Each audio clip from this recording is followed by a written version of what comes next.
Okay, we have Susan who has a triangle with side lengths of 3, 4, and 5. A nice, beautiful Pythagorean triple. And we are looking at a computer screen. She has a computer that has made some dilated copies of the triangle, and we're looking for the lengths of the sides of each copy with the scale factor given in parts A through D. So we're going to take a look at that. And then we're also asked to tell whether it's an enlargement or a reduction here.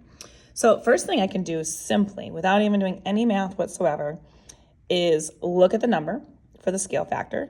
Anything greater than 1 is going to be an enlargement, and anything less than 1 and greater than 0 is called a reduction. So 3 is greater than 1, so that is going to be an enlargement. So I'm just going to write that right there.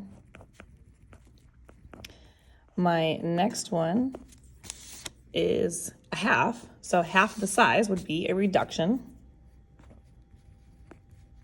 So no math required really here. 1.2, obviously, not much greater, but it is still greater than 1. So that is going to be an enlargement. And my last one is 80%. So obviously 100% would be 1. So 80% is not quite the size that it needs to be. So that would be a reduction. Not much of a reduction, but still a reduction. All right, so now we're going to look at the side lengths. So all I have to do with the side lengths, the original side lengths, I'm just going to write them up here, were 3, 4, and 5 inches.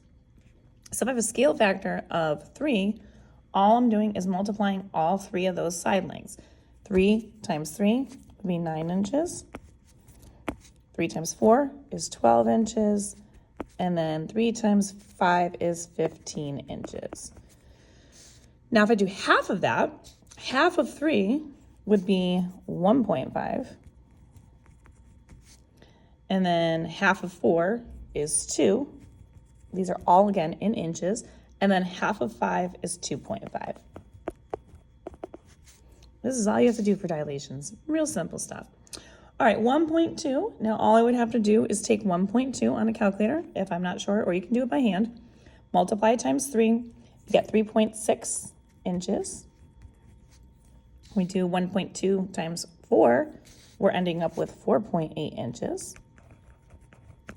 And then we're going to do 1.2 times 5, and we end up with 6 inches. And then our last piece, it's just 80%. So 80% is 0.8. 0.8 times 3 would give me 2.4. Again, anything that's a reduction means that the number is going to be smaller than it started with. Anything that's an enlargement would mean that the number is bigger than what we started with. So keep that in mind when you're doing these if you accidentally hit something wrong on the calculator or if you're just calculating incorrectly. All right, so 0.8 times 4 gives me 3.2 inches. And then 0.8 times 5 gives me 4 inches. And that is how we do some dilation questions. If you want more questions like these, you can find them on my YouTube channel, Instagram, and my TikTok at YouWantAlgebra. All these are located in the transformation section.